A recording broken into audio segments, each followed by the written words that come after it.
Hey, salut à toi petit offeur, j'espère que tu vas bien, moi de mon côté, ça roule. Alors avant de commencer, pense à t'abonner pour ne pas louper les prochaines vidéos. Bon, je sais pas trop quand est-ce qu'elles vont sortir, parce que j'ai pris quand même pas mal de retard, mais il y aura des nouvelles vidéos, t'inquiète pas. Alors aujourd'hui, je voudrais parler d'un sujet que je trouve assez intéressant, c'est la sensibilité à la prise de vue. Alors je parle pas de la sensibilité de votre appareil photo ou ce genre de choses. Là, je parle vraiment de la sensibilité, ce qui vous a déclenché l'émotion, l'envie de prendre une photo. Alors, je fais cette vidéo pour plusieurs raisons. Assez régulièrement, j'ai des personnes qui me disent, voilà, le problème qui se passe, des fois, je suis devant une scène et je pense qu'il y a quelque chose, mais j'arrive pas à concrétiser les choses. J'arrive pas à mettre sur mon fichier, j'arrive pas à obtenir la photo que je veux. Alors, pour répondre à ça, il y a plusieurs solutions. Euh, la première, c'est peut-être juste le cadrage et la composition. Donc à ce moment-là, revoir les 7 étapes utilisées par les pros pour réussir une photo. Donc ça, si tu ne l'as pas déjà vu, je t'invite à aller voir ça. Donc je te mets un lien dans la description ou peut-être une petite annotation, quoi. En dehors de ces notions de cadrage et de composition, il y a la sensibilité. La sensibilité qui est extrêmement personnelle. Ce qu'il faut savoir, c'est que une bonne photo, c'est l'alignement de l'appareil photo, de l'œil et du cœur.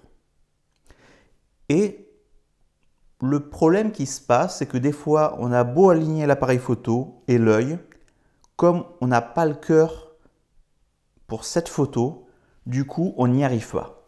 Alors, c'est pas quelque chose qui peut s'apprendre. Avoir une sensibilité, une capacité à ressentir les émotions, c'est quelque chose de très très personnel. Alors, ça n'empêche pas d'aimer les photos des autres. Par exemple, pour mon cas, moi j'aime la photographie de portrait, la photographie de paysage, l'astrophotographie, photographie animalière. J'aime vraiment tous les styles de photos. Mais par contre, de là à obtenir de belles photos dans chacun de ces domaines, c'est autre chose. Par exemple, je vais parler de la photo de rue. La photo de rue, ça peut être intéressant quand on veut capter des émotions à un moment très très précis. Et ça, c'est un des domaines où j'ai le plus de difficultés, car je suis beaucoup moins sensible que d'autres personnes sur ce sujet. Alors il y a des personnes qui vont de suite arriver à capter des moments qui sont hyper intéressants. Et là, le problème, c'est pas une histoire de cadrage et de composition. Le fait de ne pas ressentir les choses peut venir de deux possibilités. D'une, en fait, vous insistez dans un domaine où vous n'avez aucune sensibilité parce que même si vous trouvez les photos jolies, c'est pas réellement votre domaine. Donc ça, c'est quelque chose que vous devez réellement vous rendre compte. Des fois, on pense pouvoir faire des photos dans tous les styles, portrait, mode, astrophotographie, photographie animalière, etc. Mais en fait, on n'est pas, je vais parler d'une certaine manière un peu crue, on n'est pas câblé. On n'est pas câblé de la même manière. Certains vont être extrêmement sensibles, genre il y en a, il va regarder le film de Bridget Jones, le mec il va se mettre de suite à pleurer, et il y en a d'autres à qui ça fait absolument rien. Et c'est ça que je veux que vous compreniez justement, c'est qu'on n'est pas tous câblés de la même manière. Et ce qui fait que on développe plus ou moins une certaine sensibilité. Alors ça vient de deux choses, ça vient de la chimie du cerveau, donc c'est pas que vous êtes un psychopathe, mais voilà, vous avez votre cerveau qui n'identifie pas de la même manière. D'ailleurs, heureusement, parce que sinon, si tout le monde se mettait à pleurer dès qu'il y avait dès qu'il y a un accident de voiture, un simple accrochage ou ce genre de choses, ça serait assez drôle. Enfin, pas tellement. Mais la deuxième raison, en fait, ça peut être un problème personnel. Donc là, c'est pas tellement lié à la chimie du cerveau, c'est beaucoup plus au côté relationnel. C'est-à-dire peut-être que quand vous étiez plus jeune ou même maintenant, vous n'êtes pas une personne qui va exprimer ses sentiments. Et ça peut être un blocage qui peut être aussi bien pour la photographie, mais dans votre vie aussi personnelle. Et en fait, c'est le fait de ne jamais exprimer de sentiments, d'émotions. Par exemple, se mettre à pleurer devant du monde. C'est peut-être pas quelque chose que vous faites. Et du coup, vous faites un blocage qui est psychologique. Donc, c'est pas tellement lié au cerveau, c'est vraiment plus psychologique qui fait que du coup, vous mettez en gros des barrières. Et c'est ce qui fait que justement, quand vous voulez prendre une photo, vous avez tellement de barrières devant vous que pour ce domaine-là précis, alors peu importe, ça va dépendre de chacun d'entre vous, certains justement vont jamais vouloir faire la photo de portrait parce qu'ils n'auront pas, ils vont pas ressentir justement ce sentiment de joie, de tristesse, de colère.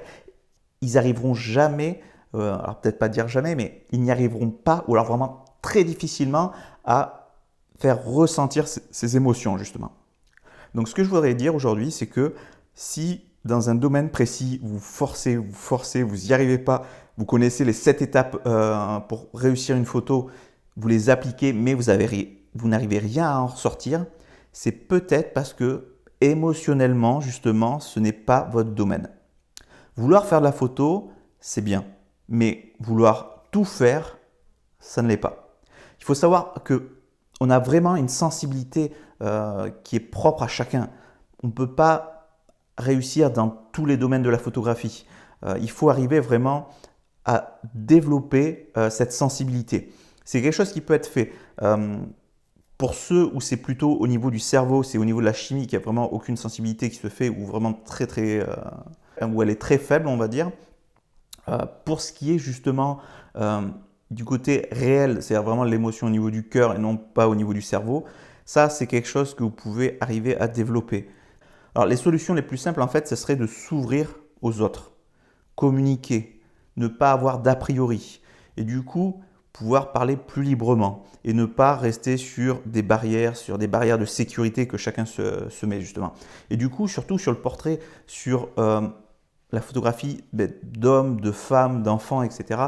Il faut vraiment arriver à développer une sensibilité, savoir à quel moment, parce que vous pouvez avoir une personne qui est jolie, mais si vous n'arrivez pas à capter un sentiment, ou si vous forcez à essayer de capter un sentiment qui n'est pas naturel chez la personne, ça va se ressentir que la photo est mauvaise. Moi, c'est un des problèmes que j'avais quand j'étais plus jeune. Quand j'ai démarré la photographie de portrait, j'avais tendance à, non pas à forcer, mais à essayer de donner un sourire aux personnes. C'est-à-dire voilà, une personne qui était un peu timide, voilà, qui n'était pas trop expressive au niveau du visage, j'essayais de lui tirer justement toutes ces expressions, avoir un joli sourire, etc. Et en fait, c'est une erreur typique que l'on peut faire en tant que débutant. Il ne faut pas forcer un sourire. Ça va se ressentir obligatoirement sur une photo. Donc c'est vraiment important en fait de faire les choses naturellement. C'est hyper important. Si vous n'y arrivez pas dans un domaine, malgré avoir suivi les étapes logiques du cadrage, de votre composition, c'est peut-être que ce domaine-là, vous n'avez pas la sensibilité qui vous permette justement de travailler sur ce type de photo, quoi. Donc ça peut être différents types, ça peut être la photographie de portrait, donc le côté relationnel avec les gens, ça peut être la photographie animalière parce que du coup vous considérez peut-être que l'animal n'est juste qu'un animal, quoi. Vous ne ressentez peut-être rien, vous n'avez peut-être pas d'animaux de compagnie, de chats, de chiens, d'hamsters ou autre. Et peut-être que justement du coup, comme vous ne ressentez pas ça, vous incitez et vous restez dans votre frustration. À ce moment-là, peut-être essayez de passer à un autre style de photo. Le mieux, c'est d'essayer. Moi, c'est ce que j'ai fait. J'ai essayé tous les styles de photos possibles et imaginables. Et du coup, je sais maintenant dans quel domaine je peux facilement me lancer sans avoir de barrière, justement. Donc ça, c'est vraiment hyper important. Donc cette vidéo n'est pas tellement une vidéo pour vous apprendre la photo ou ce genre de choses, mais pour vous rendre compte que des fois, on insiste dans un domaine, mais on n'est pas fait pour. Par exemple, moi, j'adorerais jouer du piano, etc. Mais j'ai une manière de pratiquer qui fait que c'est beaucoup plus mathématique, c'est beaucoup plus mécanique qu'émotionnel. Donc je peux rejouer les notes comme ça, mais arriver à enchaîner tout ça pour que ça fasse une réelle mélodie avec un sentiment, avec un appui sur les touches du piano par exemple, c'est quelque chose que je n'aurais pas. C'est quelque chose que je ne pourrais pas développer justement.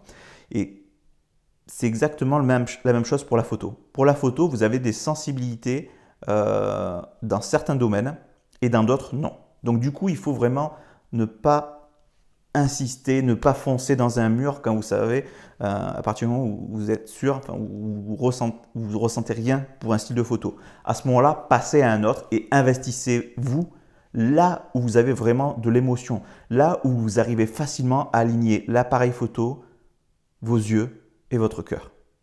C'est très important. Et c'est pour ça que justement, je réponds vraiment à cette question, à ce message que je reçois vraiment régulièrement sur pourquoi j'arrive pas à obtenir les photos que je veux. Je maîtrise parfaitement mon appareil photo, je cadre bien, etc. Mais ça reste fade. C'est parce que vous n'arrivez pas à ressentir l'émotion.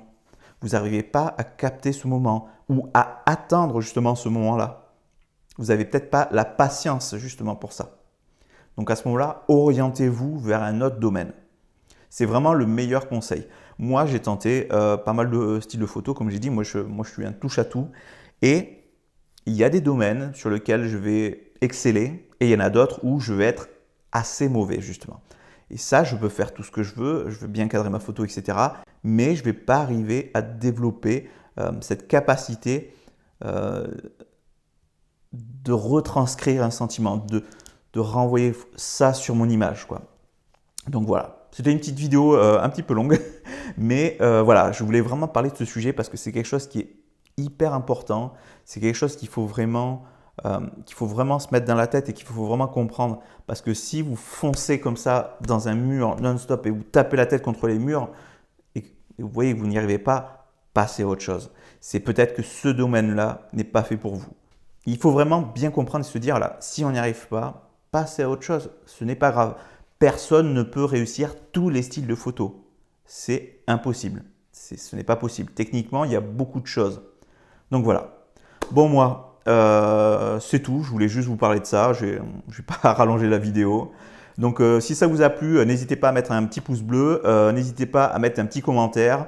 Donc, likez la vidéo, abonnez-vous. Et puis moi, sur ce, je vous laisse. Portez-vous bien, sortez et faites des photos.